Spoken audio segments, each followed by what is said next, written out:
So let me talk to ya. Bomac is a free man. Josh Warrington claims he's a wronged man. And joining me here on SO Live is Ayman Khan. Ayman, how you doing, mate? I'm good. Danny pre-warned me that he had a banger of an intro coming into this. I'm still waiting for it because that was as cheesy as anything, but it's great to be here. Tell me when I'm telling lies. Great to be here. Great to be speaking to you guys. Great to be getting the opinions of the people in the chat too. Make sure you fire those through out the whole stream. Hopefully having a guest on as well too. So let's get straight into the action. Here at SO Live, we pride ourselves on being the most interactive show on boxing YouTube. Here every Monday, 5 p.m. And we would be nothing. We wouldn't be nothing. That's a bit unfair on ourselves, but we wouldn't be as much as we are without you guys sending in your comments, likes. Subscription is always helpful as well if you haven't already subscribed. But we're going to talk about KSI, Tommy Fury, like it or hate it, and we're going to talk about whether it's a force for good or not. In due course, we had an incredibly dramatic fight which took place on Saturday night in Sheffield when it looked, for all intents and purposes, like the second reign of Leigh Wood as WBA featherweight champion was over. They were starting to read the last rites. The singer was warming up. The fat lady was warming up. Well, I just told someone in the chat that fat shaming isn't cool. So maybe we should say the slightly overweight lady was warming up her vocal cords. Josh Warrington had thoroughly outboxed and outworked Leigh Wood for the first however many rounds it was it 6 or 7 rounds of their fight. And then Leigh Wood pulled out the equalizer. He's famed for his power, and he found it when he needed it most. And we've asked already, I don't know if the poll's gone up or not yet. Mod Mother Queever's asking us now on our chat. Yes, Queever, I'm sure you can hear us. We would like the poll out now, please.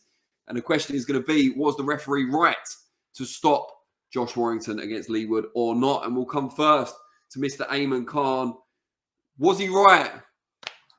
Well, I'm glad to be the inaugural voter in this vote in terms of this poll. And was he right? Look, so a lot of people kind of say, like, when you're making a decision, especially in boxing, you kind of go off your first instincts, and I'll give you my first instincts. First of all, what led to that moment was Josh Warrington was in total control, and Leigh Wood looked like completely overmatched here. Couldn't really get off on anything, and Josh was pummeling him on the way to potentially an early stoppage in the fight. And then it happened. Josh had looked to, as he said, close the round early and emphatically assert his dominance, launched into a shot. Leigh Wood timed him with some excellent hooks, and Josh was all over the place. Got up, stumbled to the corner, wasn't facing the referee, turned round and got waved off. First instinct, I thought that was a good stoppage. I thought the referee there saved Josh from in that moment acting, done the right call, and he's seen him and said, look, this fight he can't continue. And I thought, you know what, that's fair. Sickener for Josh for sure, but that's fair.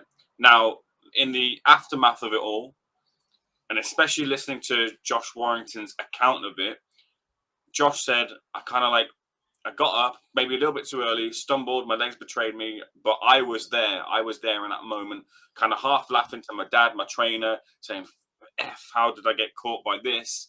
And then I've turned around at 8. Let me read it. Let me read what he said, because I saw this on Facebook about an hour ago. I've just found it. So he said, I'm not going to do the accent. It's probably not appropriate. This has been going over and over in my head all day. I've had a point deduction for apparently punching around the back of the head, given one warning, but not a final one. It's obviously a separate issue, but an important one. Frustrated with that and the start, I've upped the pace to make sure I can at least draw the round. Get caught by being reckless with a good time shot, take a few more clean and go over. I hear the bell go when I'm down. Up at 4/5, walk back to my corner on a little shaky, but all good upstairs. Turn to face the ref at 8, legs stable, and he's already waving it off. Up more or less every round on the cards, I feel I should have been given the benefit. Would have had a full minute to recover with the rest. I feel a bit of injustice. Rematch at the City Ground? ? And I think he should feel a bit of injustice, because not only is his account pretty accurate from my point of view in that when he's read that post-fight, but it's also, he said the same thing during the, he said the same thing essentially, like post-fight as well. He said, you know, my legs were a bit shaky. I turned round. you can kind of see, and Matchroom also put out an alternative angle that strengthened his claim for the fight to continue. And I thought because he was able to recount it so well, I think for me that sways my decision to say actually this fighter, bearing in mind as well, the referee can kind of use his discretion to give him the benefit of the doubt because the round had gone. He gets that minute, and then after that minute, look, Leigh Wood would probably be aggrieved a little bit here, but safety of the fighter. Check him then before the start of the round. Give him that opportunity. Josh Warrington is owed that opportunity, I think, as well, given the amount it's a world title fight. Let's not forget, it's a world title fight. Give him the opportunity to go for it. I was swayed after his account. I thought the fight should continue. Recipe maybe for a rematch. See, no, I disagree. Warrington's post there on Facebook actually reinforced my original view that it was a good stoppage, because he says the crucial part being, I turned round to face the referee at the count of 8.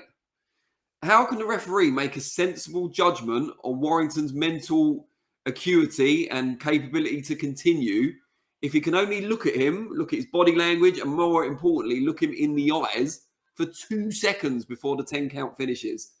It's just not a fair thing to ask the referee to do that. Now, I'm not saying Warrington definitely wasn't in a position to continue. He may well have been, but you have to prove it. It's like when they say, oh, I was on the ropes, I was blocking shots, but I was fine. And people then say, yeah, but you weren't throwing back. So how is someone supposed to know you're fine? It gives the wrong impression.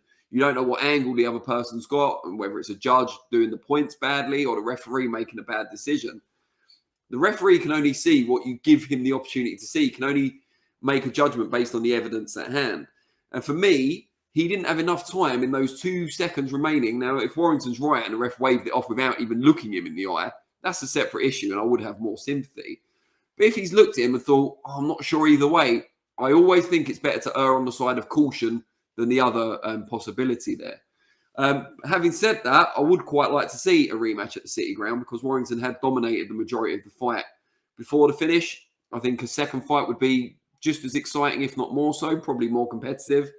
And I think he did enough in his performance to justify a rematch without trying to, I don't know, say it was a controversial stoppage. Maybe it was, but regardless, I think he deserves the rematch anyway. Yeah, no, I get that as well. It's again, look, it's one that's worthy of debate, and there are obviously 2 sides of the coin to this. Just kind of, I still kind of maintain my position. I think Josh should have been allowed to continue, but as well, he's just to add to your point, he's an experienced fighter. He's an experienced fighter who should know the right process and protocol to not give the referee any opportunity to stop you. So he did make those mistakes in those moments as well too, as a fighter. So I think that does as well lend to it. But because of the controversy, because of the debate around it, there's recipe for that rematch with options that they're looking at for Leigh Wood, stepping up a weight category. The likes of Joe Cordina. No disrespect to either fight here, but that fight, when I look at it, doesn't really capture me in any sort of way. Whereas a rematch with Wood and Warrington, the excitement that it had, the little bit of controversy that it had too, the idea of the City Ground as well, with the atmosphere that I got to sample there at the weekend, that is enticing for me. Yeah, we've got a couple of comments come through. Please do send us your comments via the live chat. We want to hear from you guys. We are the most interactive show on Boxing YouTube. John Goodburn says, defo right to stop the fight. Would have hurt him in the 8th. If not, we'll never know, but I'm kind of inclined to agree. Alexander Dimitrenko, another ode to not quite elite heavyweights, says, should refs get better hold on fighters constantly leading with the head? Surely that restricts what the opponent can do whilst not risking a dirty headbutt. Leading with the head being part of your style isn't good enough, in my opinion. It depends if it's judged to be intentional. You know, if it's clear that you're going in with your head, but not just trying to stay compact while throwing a combination or working your way into range, then I agree with you. But that's such a hard judgment to make. You know, unless you're going to be really flagrant with it, and the people that are good at it aren't going to be flagrant with it, they're going to be subtle. You know, where do you draw the line? Nazeko Kitty says a rather unkind comment, actually. So I think we might have to remove them from the chat. We do encourage your chats. We do try and be interactive. But if you're rude to, you know, us or anyone else, I mean, we could probably take it, to be fair. But if you're rude to anyone else in a you know, horrible way, in an unkind way, probably not a place for you here. But moving on from that, I really enjoyed the fight, but yeah, I wouldn't like to see particularly Leigh Wood step up and fight a Joe Cordina or someone of that nature. I'm sure it'd be a really good fight, but there's already the inbuilt grudge. There is a bit of a narrative around the stoppage. And I think you're right. If there's going to be a rematch, I'd like to see it at either the City Ground or, in Leeds, just somewhere where it's a real kind of partisan, fiery atmosphere. Yeah, again, like I mentioned there, it's just, I mean, to be fair, Joe Cordina does kind of bring that element to it with the Welsh fans, but I don't know, I just don't think it's quite the same sort of thing going on there, really. And as well, in terms of the prospect of the actual fight, with respect again to both fighters, I just think Joe Cordina is that level or two above what Leigh Wood has presented so far in his career. So when I come to the machinations of the fight, it just doesn't appeal to me at all. Josh as well. Look, people will also kind of question with the way his fights have gone recently, with the punishment that he's taken too, especially that Mauricio Lara fight where he was on the end of quite a few heavy punches in that fight. People will question whether he should be continuing regardless. I mean, the same questions can be and have been thrown towards Leigh Wood as well. The amount of punishment he's shipped, a lot of it will be kind of put down to the weight, but is it? He's shipped heavy leather throughout a number of his fights, to be fair, that I can recollect, really, even before the switch to Ben Davis. And so those questions have to be asked to Leigh Wood as to how many fights he does have left in him either. I just think that the one that presents itself to me as the biggest occasion is the rematch with Josh Warrington.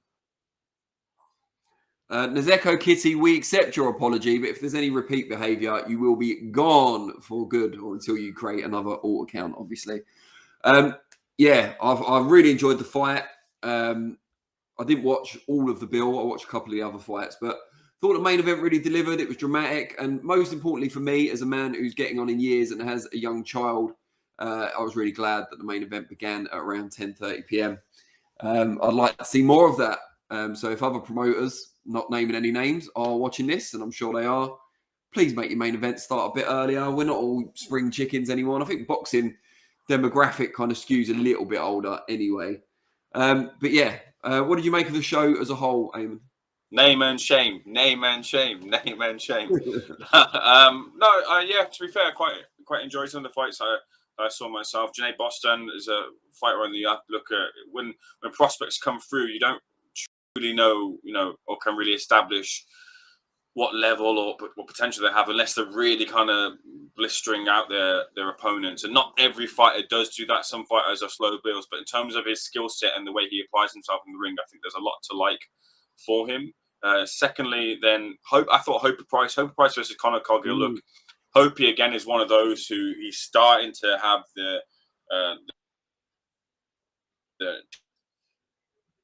so I think that with Hopey, can you hear me? Can you see me? Yeah, I'm back now. Yeah, so I think with Hopey, that was a good fight there, where it looked like for me he switched off, took a big right hand, I believe it was, and then switched back on again, and eventually broke his man down with a. It's worth actually looking at and searching out the highlight for the first knockdown, because it was a peach of a shot. Step back, amateur sort of style, 1-2, bam, on the way in, and for a fighter who isn't heralded for their punch power, to be able to get those knockdowns in a McKinson-esque kind of way, I thought is a real kind of feather to your cap in terms of moving forward and questioning about, what skills do you have? Will the punch power be a problem as you step up through levels? So good green tick for Hopey Price. Linus Udofia versus Kieran Conway. I missed that fight, unfortunately. I was liaising with a couple of media members. Cecilia Breakhouse versus Terry Harper. That looked like a closer fight than it was billed to be. I believe it was on commentaries. I saw that as a closer run affair than the two. And then, the main event were delivered as well in terms of being a spectacle. Sorry, what did you say you were doing while the Conway-Udofia fight was going on? Liaising with other media members and also getting a bite of pizza at the arena, Danny. Can I be forgiven? You were liaising. Is that what the kids are calling it these days? You hanging out with your broskies. That's the one. Fair enough. Alexander Dimitrenko again says, did Woods KO has glossed over questionable gameplay? He was southpaw most fight. After getting hurt, he reverted, but reminded himself of the game plan. He was getting caught with the overhand right too often. But he was getting caught with most punches too often, to be fair. But credit to his corner and for him as well for not getting too flustered with going down early on the scorecards and taking a bit of punishment. It must be comforting or reassuring to be a big puncher, especially in the lighter weights, because you know you've always got that equaliser in your arsenal if you will need it. And he probably did need it at that point. You know, it was over the halfway point. You could see the scorecards getting wider. And he must have known that he'd either need to win every round and get to 12 or get him out of there. And he managed to do it. And Leigh Wood, we've seen that from Leigh Wood in the past as well when he's needed it most. So fair play to him and fair play for the corner for not getting overly flustered as a result. But yeah, so great fight. But we go from one type of big fight to a much different type of big fight. And that's KSI against Tommy Fury, which isn't a fight sanctioned by the British Boxing Board of Control. It's not a fight that's going to worry any of the major title holders at cruiserweight or light heavyweight. I think they're meeting kind of between the two weight classes. It's on a Misfits boxing show. It will be shown on DAZN. And it's a rather tricky one for us as a channel, because on Seconds Out, we do boast, if that's the right word, quite a large proportion of fans of crossover boxing, influencer boxing, whichever term you prefer. That's because we covered the very first KSI Logan Paul fight and even KSI Joe Weller. And I think we've carried a lot of those people with us over time. And so for us, this could be the biggest week and biggest fight of the year in terms of viewers, subscribers getting added on, and all the sort of demographics that keep us going as a channel and that indirectly pay our wages. So, but Ayman and I, or maybe Ayman less so, but certainly in my case, I'm a very traditional boxing person. I used to work for Boxing News magazine, the so-called trade paper, for nearly a decade. So it's not necessarily my cup of tea. I like the showmanship aspect and the fun elements of it, but I'm a big WWE fan, so that's not a massive surprise. But in terms of comparing it to real boxing, I find that very difficult, even though, it indirectly helps fund my lavish lifestyle. But Ayman, what do you make of it? And after that, if you can introduce our guest as well. Yeah, of course, no problem. Look, like you mentioned there, and I'll put myself in the same boat. We're both rowing the paddle on either side here. I think, having grown up watching wrestling, I think that kind of opens the door for this being a bit more palatable than it would be if you were just a traditional hardcore boxing fan, especially if you're an older boxing fan too. Even though there have kind of been things of this sort of nature throughout boxing history to varying different degrees, whether you look at Muhammad Ali's exhibitions with the likes of Inoki, whether you look at celebrity boxing where Ricky Gervais can't remember who it was, but Ricky Gervais. That's the fella that came up on my related video. I interviewed Ricky Gervais about it when I was on Boxing News. There you go. And then you had the likes of, what was that other one? There was some sort of celebrity boxing, which wasn't great. You had Andrew Flintoff as well, who wasn't great either, which Frank Warren, I think, presented. So these kind of things are flitted in and out. I've kind of grown up watching some of these influencers to a degree. And it's, when you look at it in the black and white terms, it's just another way, another avenue for these people to make money, product place, advertise, and, strengthen their bank accounts. Excuse me. But in the inverse as well, it can't be doubted.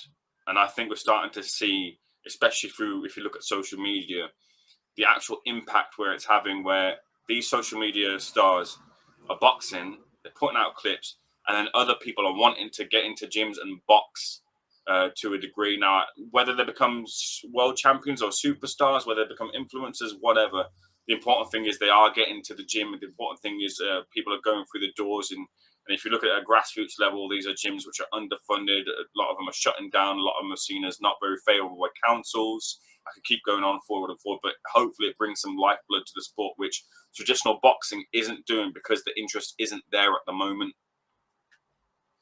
Yeah, I mean, it is a tricky one. Hardcore boxing fans are probably never going to like the Misfits type of boxing, are they? But is there enough of a fan base from the casual side to pull over and make it worthwhile? I think there probably is. We've got a comment from the Boxing Guru. Just say, Guru, we missed you last week.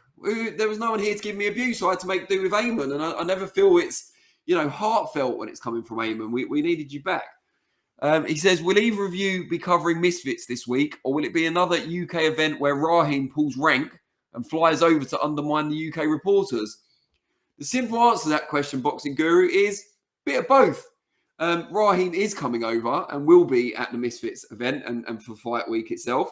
But so will Mr. Ayman Khan. He will be there too.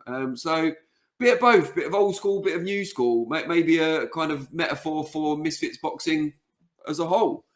But Ayman, you can tell me, has our guest joined us yet? A special mystery guest? Yes, he has. Mystery guests indeed are abound in Misfits boxing. And here's one for us here, the incomparable Donna Corby. Mirror Fighting's Donna Corby indeed as well. We'll get Queeve and Modmother to bring him in. Donna, hopefully we can get you here on the screen. Donna, how you doing? It's good to be here, Ayman. What's good? Yeah, everything's good. Everything's even better to have yourself here. You're more of a boxing insider. And as well, I think this is your beat in terms of kind of where you see this in the traditional versus influencer sphere and how palatable it is. What's your take on where the trajectory will go as well too for something which this is a massive card if you look at it objectively in terms of what it's delivering for the scene as well. And when you get people like Eddie Hearn who are saying this could pull 1 million subscribers in, you couldn't blame DAZN or other broadcasters for wanting a piece of that pie. Bro, it's a massive event. It can't be understated. You've got two superstars, KSI, Logan Paul, both in their main events. And Tommy Fury is a perfect bring-along type guy. You know, he's not going to draw a load of pay-per-view buys on his own. But you get Tommy against the right opponent, and people want to see him. They want to see him against KSI. They want to see him against Jake Paul. And then, you've got Dylan Dennis. Who knew he was such a superstar? Who knew, rightly or wrongly, that he was going to do what he's been doing in the build-up to this fight? So, I think it's massive. They're talking about bigger numbers than Tank and Garcia. I don't know about that. But with the superstars they've got in the main event and the monster of an undercard they've got as well, definitely all things are possible. Donna, just while we've got you and we're delighted to have you here, can you just turn your phone for us? Yes. We're not getting the full benefit of you. Oh, no. Is that better? Largely the same from my end, but we gave it a go. We tried. Sorry. Dylan Dennis, superstar. I'm not sure. I mean, maybe I'm just out of touch, and that wouldn't be the first time anyone said that about me, but I'm not sure he's the huge draw on this card. But certainly Logan Paul is a bit of a multi-platform and multi-pursuit superstar these days. You know, WWE. I was surprised, actually, maybe you could shed some light on this, but I was surprised that WWE allowed him, if he have kind of veto rights at all, but I was surprised they allowed him to appear on this card and to continue with his fledgling boxing career alongside the contract they've got him in. It's a great point, Danny, and I know he has talked about how they wanted to put on his next boxing fight. Obviously, they had the merger. TKO is the company they're under now with UFC, and it was actually the plan. I think it was Darren Till was going to be the opponent, and they were going to do Logan Paul's next boxing fight. Unfortunately, fell apart, didn't work. I think Nate Diaz was also in talks, but Nate was never really fully there. He always wanted to fight Jake. That was always the fight that made more sense to him. And they're clearly fans of it. They clearly think it's good to have Logan involved. They clearly get on well with DAZN, and it makes his comeback to WWE that much bigger, supposing this result goes his way.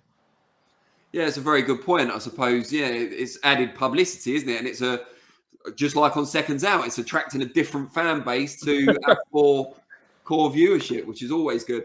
We've managed to sort your view out now as well. So yes. Everyone, that's Donna, everyone.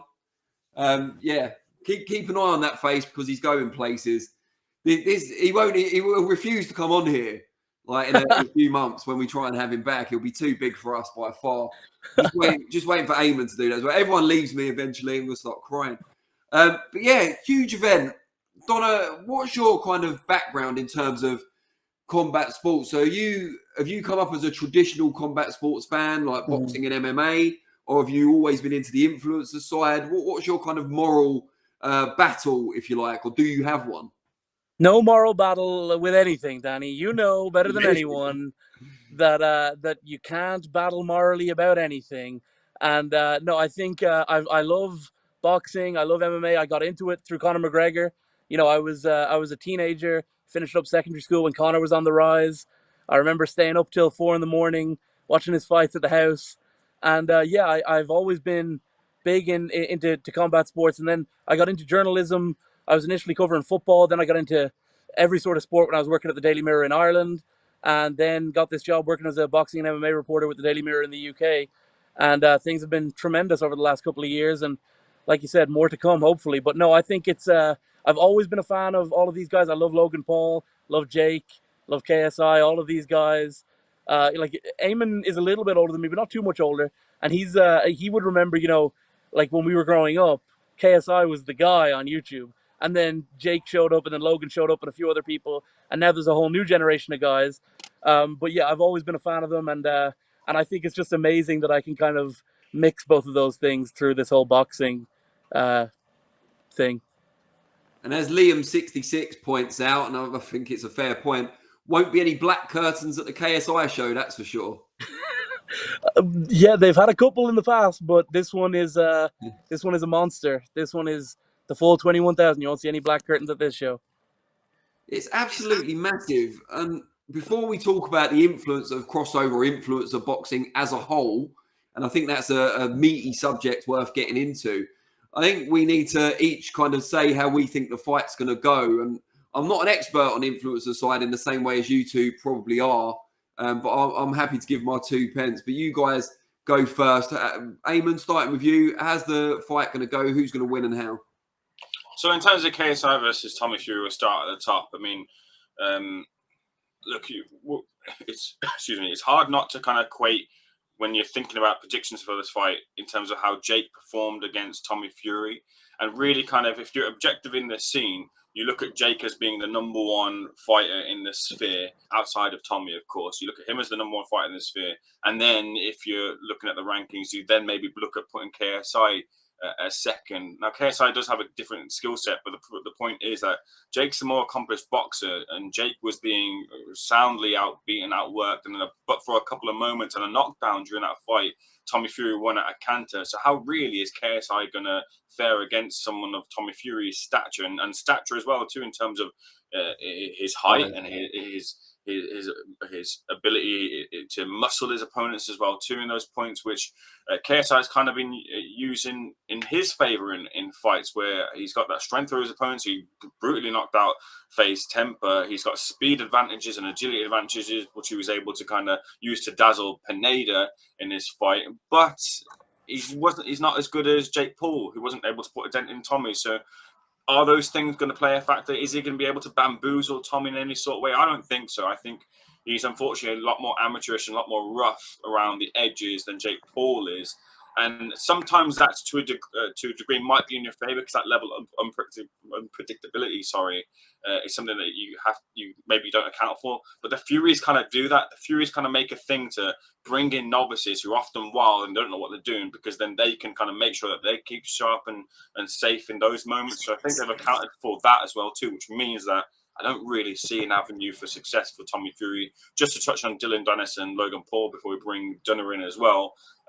Look, I've quite warmed to Dylan in terms of this, fight build up and affair. And I think he's kind of very much kind of been misinterpreted, or kind of the real side of him has not really been seen. But he's brought a lot of promotion to it. But in terms of the in-ring action, look, I think Logan Paul will have his number. Dylan Dennis is too wide, too open, likes to block punches with his face.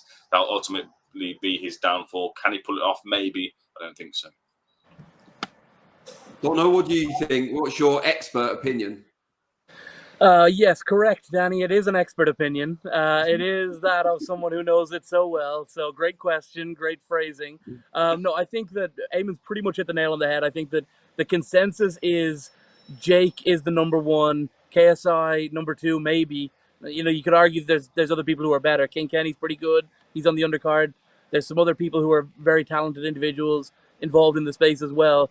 All of them pretty much on the undercard, by the way. Anyone who's near enough the top spot, they've got involved here except for Jake. And he'll probably be there too. So, yeah, you're talking about KSI and Tommy. The only thing is I watched Tommy and Jake the other day. I watched it back for, I think, the first time since I was in Saudi. And he does get clipped a lot with these wild overhands. And that's KSI's whole MO. And I think that's probably why they wanted to do the fight, is because they saw how Jake was catching him. So I think that I think there's definitely avenues there for KSI. I think he's definitely got an opportunity to land something special. And Tommy's not good under the lights either. And this is 3 times the size of a venue as Saudi Arabia. It's his hometown. And it's his hometown, but they're all going to hate him. That's going to be a weird one for him. It's going to be all KSI fans. It's all going to be all 12-year-olds, coming out of their mom's basements and all of that. It's like, that's the crowd that's going to be at this event. It's going to be, a mad kind of an audience. And I don't know how Tommy's going to handle that. 21,000 screaming people all booing him. We'll see. And he's not great under the lights, and that could be his undoing, as well as getting clipped, which he definitely did against Jake. Yeah, I mean, again, I'm not an expert. I've got to say as well, Donna, while we're here, it's lucky you're heading to superstardom, because I think you might need a slightly bigger car. You look like your head's about to go through the roof. I know, it's terrible. Yeah, is it a small car? A bit of both? Mate, it's tiny. I'm a ginormous fucker as well. Excuse my French. I'm a ginormous guy. But also, I need to work on that. And yeah, also the car, not the greatest thing. It's my mum's old car. But it's good. It gets me from A to B. Well, I'm glad to hear it. Yeah, I mean, from what I've seen of both guys, and I've seen most of Tommy's pro fights, I can't see much that KSI has that will trouble him. I think KSI is probably not quite as refined at this stage as Jake Paul. I think he's not as big physically either. And I think a lot of the struggles that Tommy had against Jake Paul were largely due to the pressure that he was under and the nerves that he felt. He grew into the fight. He seemed to be quite nervous in the build-up and in the ring walk and so on as well. So I think once he should have settled down, he should be a lot more composed from that experience against Jake Paul. And while the crowd, as you say, will be largely against him this time around, even though he's in his hometown, I think the first fight, the big fight with Jake Paul, would have done him the world of good. The pressure's largely off him now. It might be unthinkable, I suppose, if he loses to KSI, but he's already been threatened with being disowned, abandoned in a foreign country and so on by his family. And he came through that. And I think, yeah, the thing that concerns me as well is that KSI has been fighting these people who are such a lower level to Tommy Fury. He's been blowing them out quickly. So he hasn't been getting the rounds in, which, I know this is only set for, is it 6? It's going to be 8 and then it's 6. So he hasn't got to have a massive gas tank, but he hasn't really gone beyond the first or second round recently. And he's not been meeting much resistance from the quality of opposition. The likes of Joe Fournier and so on is probably the best that he's fought so far based on their record. Whereas Jake Paul, before he fought Tommy Fury, yes, he wasn't fighting legit boxers, but he was fighting combat athletes who had some experience of performing under pressure, rudimentary understanding of striking and so on. And I'm not sure how much KSI has compensated from that lack of experience in the gym, but he'll need to have. So I think it's a weaker opponent than Jake Paul for Tommy Fury. I think he'll have grown from that first fight as well. I've got to think of getting KSI out of there early. And I'll be disappointed in Tommy Fury and the look it gives to professional boxing if he doesn't manage to get him out of there in good fashion and quickly. I thought you said you weren't an expert. Well, let's see the result. I mean, once we wake up to KSI 1.6, then I'll have to take it all back. Or worse still, KSI KO 1 or something. Can you imagine? It's definitely it's interesting you say that. I think you say Tommy needs to get him out of there early, based on what evidence? Who's Tommy ever finished? He's not really, he couldn't get rid of Anthony Taylor, way smaller than KSI, way less of a puncher from what I hear. He couldn't get rid of him in the 4 rounds he had there, and really, Anthony was never in a great deal of trouble. It's not like he won any of the rounds or anything, but he wasn't, ever put down. He wasn't ever really hurt badly, and Tommy, was throwing the kitchen sink at him there. And that was obviously another big venue, another spot where, he was the first fight of the night, but in this YouTuber space, they show up early. So the whole arena was jam-packed in Cleveland for that fight. So yeah, I can't see him annihilating KSI early. I think we've got an interesting 6 rounds on our hands. Not 8 rounds though, because KSI didn't quite want that. We shall see. Liam66 says, with image being so critical to YouTubers' value, how fair are these fights? How likely is it there's little agreements in the contracts? I mean, there's only so much we can say. It's all supposition, isn't it? We don't want to get sued by Mitch or DAZN or anyone else. But I would like to think that the people involved, especially on the legit boxer side, have too much integrity to agree to something like that. And I also think that KSI, given his ego, and it's a well-earned ego, he succeeded in every facet of life that he's decided to enter into so far. So he's got a reason for that innate self-belief. I think he genuinely believes that he can beat Tommy Fury. Maybe even that he can genuinely believes that he can knock him out. Seeing him at the press conference, seeing interviews with him, seeing him up close, training in the gym, I might not believe that he can do it, but I think he believes he can do it. And whether that leads to his downfall or not, we'll find out. But yeah, maybe I'm just too much of a romantic to allow these notions of subterfuge and corruption in boxing. It certainly wouldn't be the first time we've seen corruption in our fair sport, but I would hope that there aren't any kind of under the table agreements, oh yeah, you can't land too many shots to the head, or you're going to carry me till this round or whatever. I know a lot of people were saying now about Mayweather McGregor, weren't they? And while I agree that once Mayweather turned it on, the fight was over pretty much, I don't think that was him carrying him necessarily as some sort of pre-fight agreement. I think it was more Mayweather enjoying himself and giving the fans, enough time to see everything he was capable of. Mayweather is another guy with a famously huge ego, of course. Maybe the only thing that he and KSI have in common, but it is important, I think. And yeah, maybe KSI will last longer than I'm giving him credit for. We shall see. But I think we need to talk a bit more about the influence of influencer boxing, if you like, as a whole, and how we feel about it. Because before you came on, Donna, I don't know how much of the show you caught, but I was talking about how, for me, it's quite an awkward position to be in as a kind of traditional boxing journalist, someone who's worked for the trade paper in the past. I've been a boxing fan since I was, maybe 10 years old. Interviewed countless boxers over the years and just really dyed in the wool in that traditional hardcore boxing community. But now running a YouTube channel, which has benefited hugely from the influx of subscribers and viewers from the crossover and influence of boxing background, a lot of whom have come into the sport of boxing generally via KSI or Logan Paul or a combination of the two or more. So it's very difficult to assess, because it's benefited us as a business, how much, if at all, it's benefited the sport of boxing as a whole. So maybe we'll go to you, Ayman, first of all. How much crossover, if any, do you see between this type of boxing and people who actually stay for the more traditional contests and shows?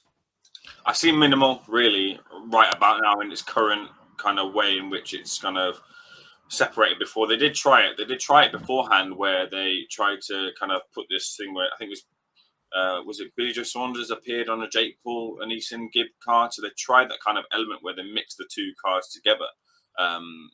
Whichever card it landed on, either way, and it didn't really work. It didn't really mash together, or at least in terms of the promoter at that time didn't really know how to kind of get the two kind of worlds colliding in a way that benefited traditional boxing world. I kind of think maybe you'd have the two kind of worlds colliding content, but they never really went that avenue. So maybe there was a missed trick as well there.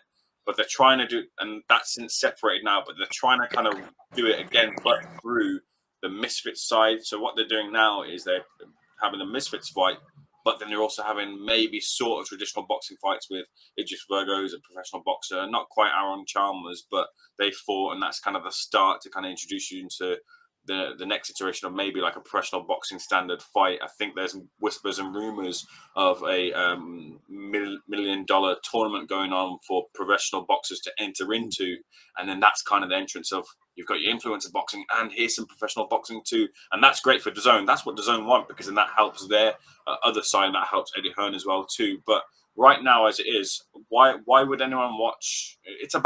This is about following at the end of the day, not about kind of it being a different side of boxing. These are fans of people who like this person, want to tune in and give this person, and will part with their money for it. They don't really care about Prime. Prime isn't, no disrespect, Prime is not a drink that I particularly like. But I don't think many There people goes that hope of sponsorship. particularly like it. However, because it's the next big thing, they want it, and it's KSI's new thing, and it's Logan Paul's thing. I love them. I want to buy their stuff. All this, want to be part of the action. Want a little bit of the pie. They buy into it, and that's the problem that boxing's always had, because boxers aren't able to, or a lot of boxers, unless you're at the top of the tree and you've got the gift of the gab and you've maybe watched a WWE promo every now and again, they can't really sell themselves. These guys know how to sell themselves. These guys are Eddie Hearns who can actually fight. That's what it is at the end of the day. And until boxing learns that lesson, it will stay behind, and that's the problem. Well, wait till you spar Eddie Hearn, and then you can tell us if he can fight. I'll pass. Just a Danny, couple. have you ever seen Ayman box before? Have I ever seen? Have you seen Ayman box before? I haven't. No, I heard you guys all got into it in a Royal Rumble fashion over in Ireland. Oh man, he is a killer. He's a killer. We got this guy Jack in Ireland stays in Ireland, is what I was told. But one little story is we got this guy Jack Fig who works for the Sun. He boxes as an amateur. Terrible. He got knocked out. Ayman knocked him out. He quit in sparring. He's so bad, bro. He's the worst, and I hope he's listening because he's just the worst boxer I've ever seen, man. Ayman's pretty good in comparison. Big size advantage in that particular tussle. Size, strength, good looks, everything. Everything. Yeah. I'm not sure how much your good looks translated to that crushing KO victory, but maybe he was dazzled. He was. A couple of comments before we go back to these tales of behind-the-scenes YouTube boxing fights. Alex Dimitrenko says, might be too early to see if Misfits is growing the real sport. Can DAZN do more to make YouTubers promote real boxing? These fans follow the YouTubers. Do they care what else the platform is showing? We'll talk about that in a second. And Ricardi Martinez says, boxing is not doing itself any favours with all the mismatches they present. I bet a few influencer boxing fans tried a traditional card and were bored as fuck. Donna, I want to ask you. Yeah. Partly that question from Alex Dimitrenko. Could DAZN do more to cross-promote? Not necessarily via the fighters themselves, but DAZN as a channel. And also, is there an argument that Misfits and shows like it indirectly benefit the wider sport by all the money they're bringing in? Yeah, definitely. I mean, look, ask Calla Sauerland how Wasserman's finances are doing as a result of this stuff. I think he would tell you it's very beneficial.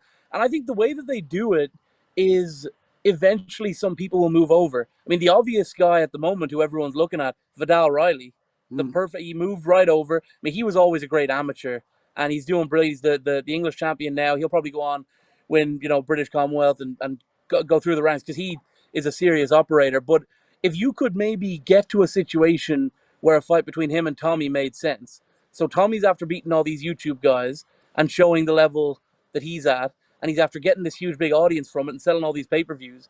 And then you can bring him back into boxing via someone like, a Vidal Riley type. I think that's how you would eventually parse it over. By the way, I saw Ayman talking about, the Billy Joe Saunders thing. And I think it could work if you had if you had someone really exciting on one of these cards. Like, it was unfortunate when Eddie did it. It was actually Logan and KSI too, where he had Saunders and he had Devin Haney. And it's like, if you're trying to attract casual viewers, are Billy Joe Saunders and Devin Haney like the guys who are gonna if these people have never seen a boxing match before, they're not the exciting. Obviously, they're world class operators, particularly Devin Haney, one of the best around. Could be, he's so young, he could be one of the greatest ever yet. And but he's not exciting particularly. He's not a knockout artist. He's not someone who, if you've never seen boxing before, you look at him and go, I need to watch more of this. So it's just about, getting the right people involved. This pro tournament will be all sorts of crazy people. Mike Perry probably involved, Michael Venom Page, people like that. And I think it's just bridging the gap is what'll eventually see this thing move into helping out traditional boxing a bit more. Yeah, I mean, I suppose if we're saying it doesn't benefit the sport greatly in any way, I guess the question then becomes the flip side of the coin. Does it harm traditional boxing? And there's the argument that, even though Misfits, the quality is far, far, far lower than in traditional boxing, you do get to see a number of 50-50 competitive fights. There is entertainment value in that. And, is it exposing boxing or further underlining the fact that we're not seeing enough of those type of fights in boxing, although this year we have seen some of them at the elite level. But also, what worries me the most, I think, is that there'll be a generation of fans that this is their first contact with boxing of any description. So they'll watch Misfits or Kingpin, if that's still going, I don't think it is, but that type of boxing, and they'll think, wow, this is A, not very good in a technical sense, or maybe they won't know because they haven't seen traditional boxing. And B, I could do this.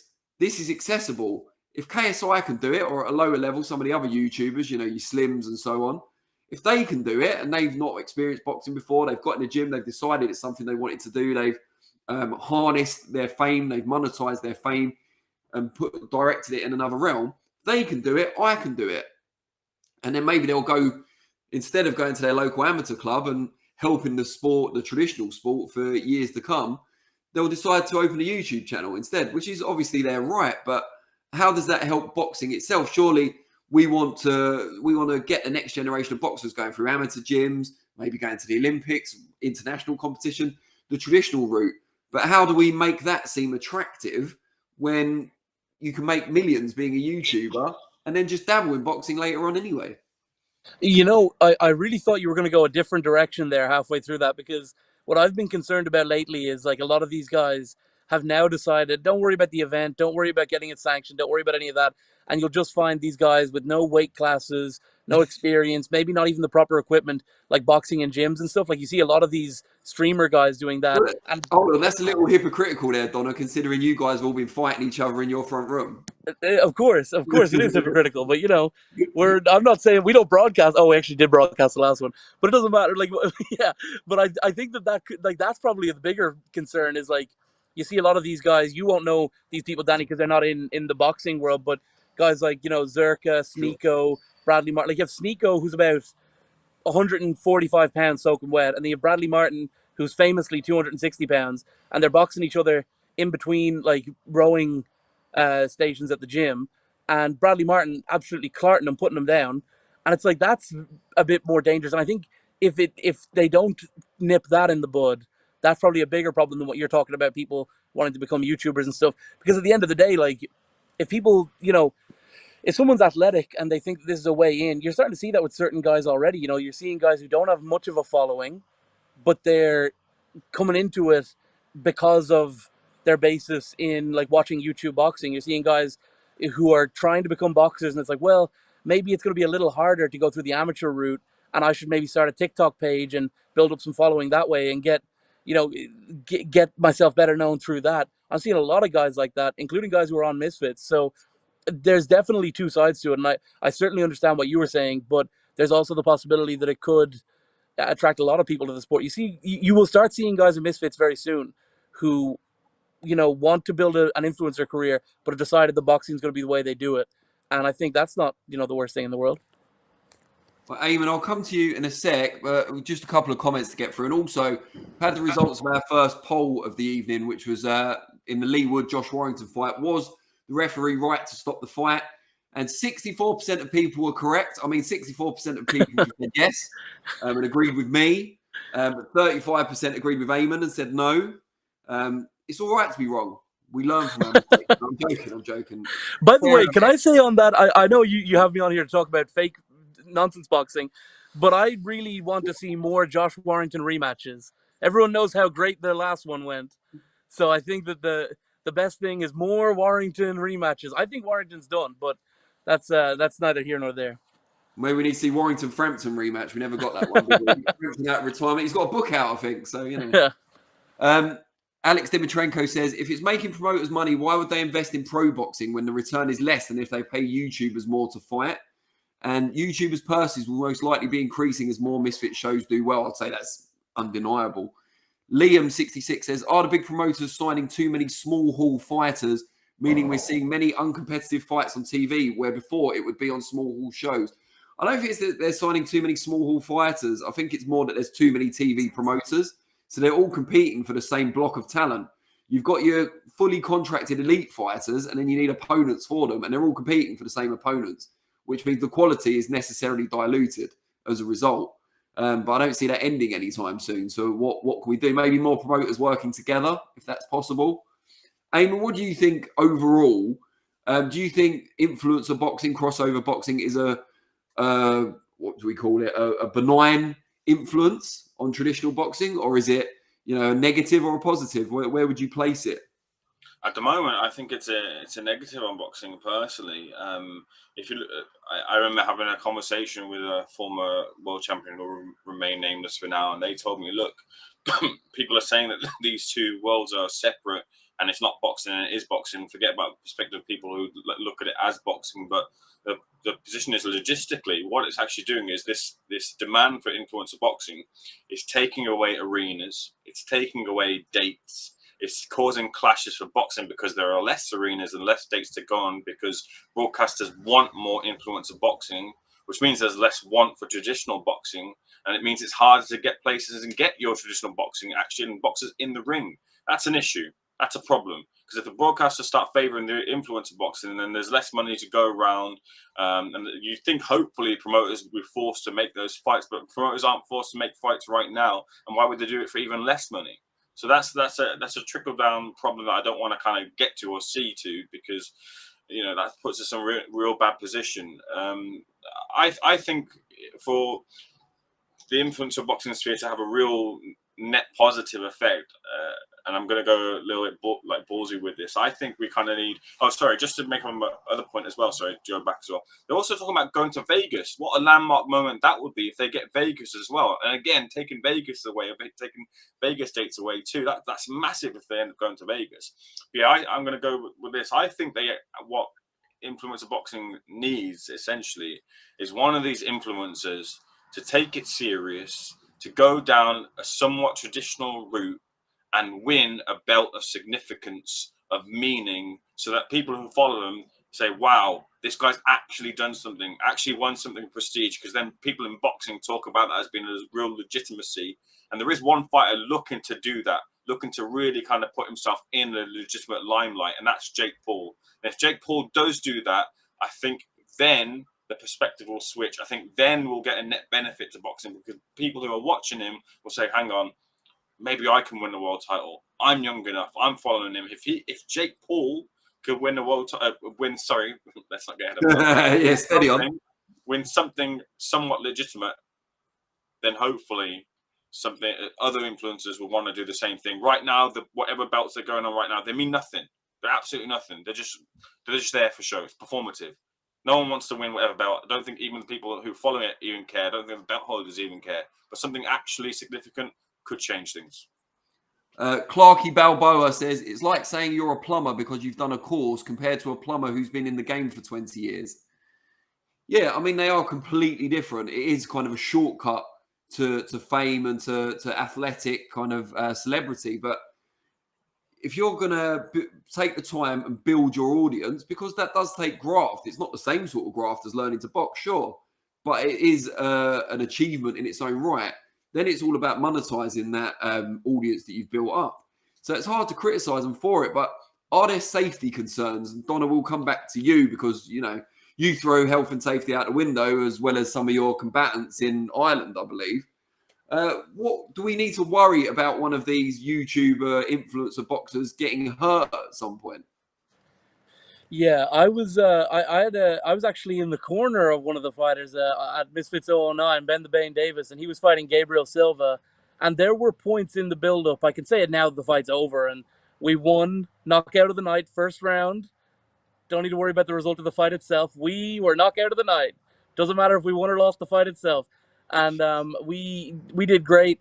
But I was concerned in the build-up, like, gosh, this Gabriel Silva's been fighting his entire life. He's 1-0 as a professional. He's got all these kickboxing fights, all these, all this background in Muay Thai. His dad's Anderson Silva, all this stuff. And my buddy Bane had started boxing around the time he got offered the fight. And I thought, that was a little worrisome in the build-up. He did great, aside from getting knocked out in the first round. Trying to use the Philly shell in his first fight was an interesting tactic. Bold move, bold to try the Philly shell on night one.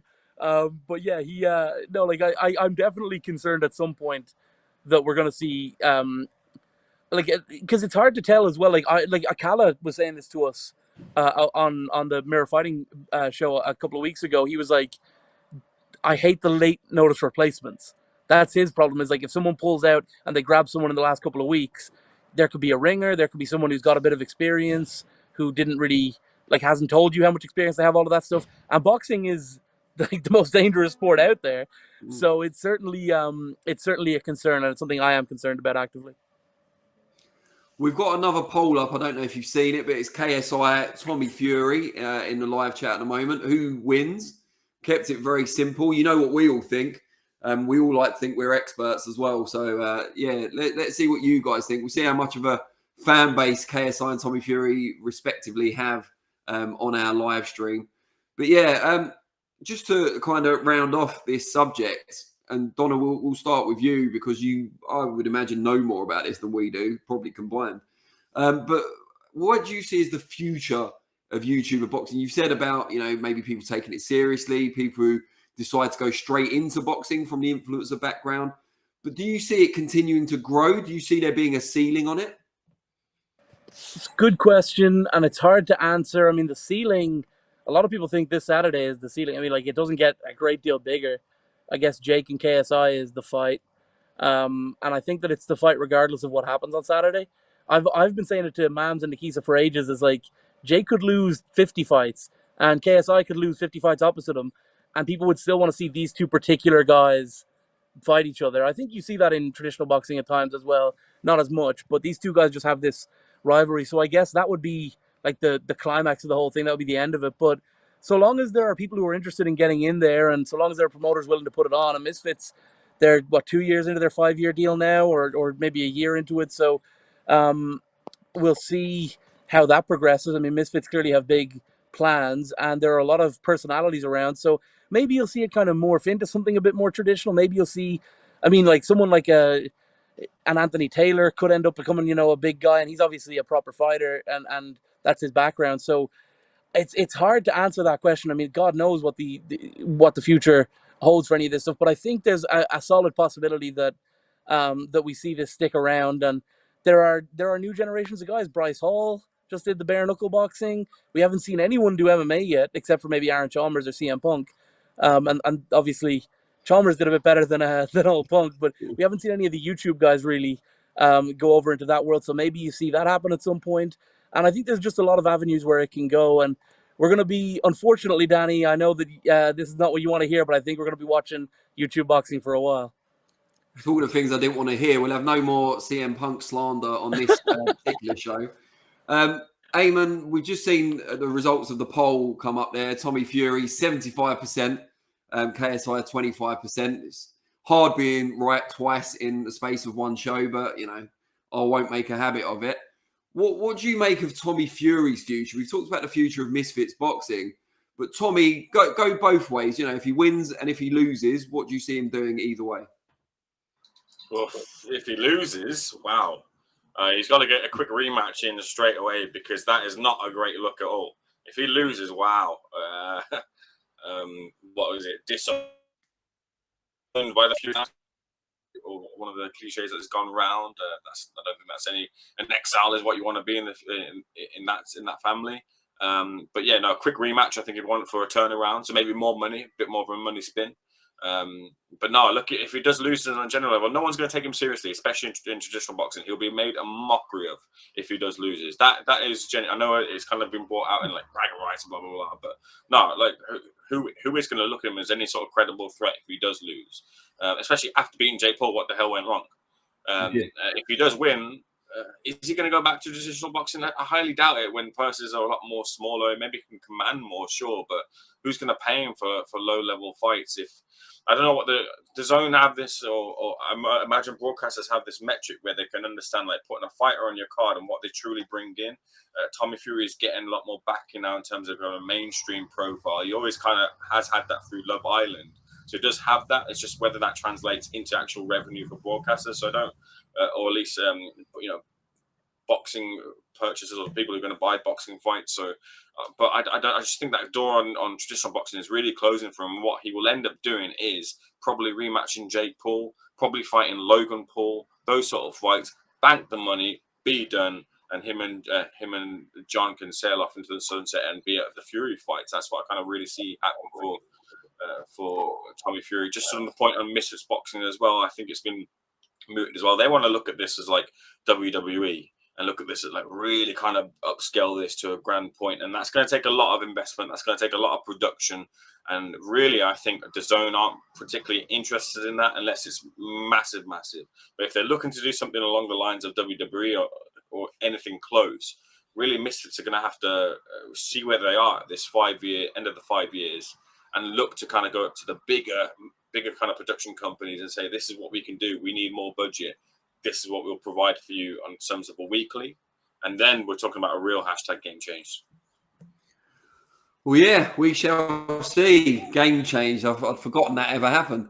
But yeah, this is what we think. We want to know what you think. So if you're watching this on playback rather than live, let us know in the comments below. Give us a thumbs up. Subscribe if you haven't already. But really glad to have you here. Wouldn't be the same show without you. We will try and be as interactive as possible. We'll be back next week, Monday, 5 p.m, where we'll be reflecting on KSI's huge upset victory over Tommy Fury, perhaps. Although I remain unconvinced. And a bunch of other boxing chat. But thanks to Donna Colby as well, our very first guest on SO Live. And he's been great value. I'm sure you'll agree. Any closing comments, Donna? Yeah, I want to say thank you for having me in such an awful setting. I just moved into a new room with a studio and the mic and everything. And then I was out and something took me longer than it was supposed to. And I decided that I wouldn't get home in time. So I had to kind of cut my losses and do this. So thank you for having me on in this terrible setting. Next time, I promise I'll be in the studio and everything will be much better. But no, thank you so much for having me on. By the way, how crazy would it be if this month ends and Tyson Fury has lost to Ngannou and Tommy Fury has lost to KSI? How nuts. The world would end. Never mind the month. Donna, I think there's probably a better chance of Francis let you winning, go, Donna. I'm aware that you're actually a very accomplished singer as well as being an expert in influencer boxing. Do you feel like giving us a few bars before you leave us for the night? Oh, gosh. I don't feel like doing it, but if I were to... You put me on the spot now. The answer is no, I don't want to sing on this show. And honestly, you know what? Actually, Danny, I sing for big money, €50, €70, €80. I come on here to do you a favor, and you're asking me to sing for free? I don't know about all of that. So I would say that I won't sing, but thank you for having me. That's the politest, the lengthiest go fuck yourself I've ever heard in my life. But I appreciate it. I rate it. Ayman, I'm not going to ask you to sing, but what are your closing remarks? No, I won't sing either. DC definitely has that under the hat more than I do. But we will see DC hopefully hosting an award show soon on Wednesday. I'm looking forward to seeing DC in hosting duties, especially as well. But no, look, this influencer boxing sphere, watching it with real caution, watching it with real interest, watching it to be entertained, and watching it with a bit of I'm not fearful, a bit fearful for what lands in the future for traditional boxing, but that's to its own accountability and its own responsibility for not making fights as well too, for dwindling our own interest in the sport as well. It's got to account for itself too if it wants to grow. Great stuff. Guys, really appreciate you watching as always. We'll be back, as I say, next Monday, 5 p.m. with the next edition of SO Live. Perhaps with a guest who is willing to sing, just saying. But probably not. But yeah, we'll see you all then. Thanks all for tuning in and for contributing.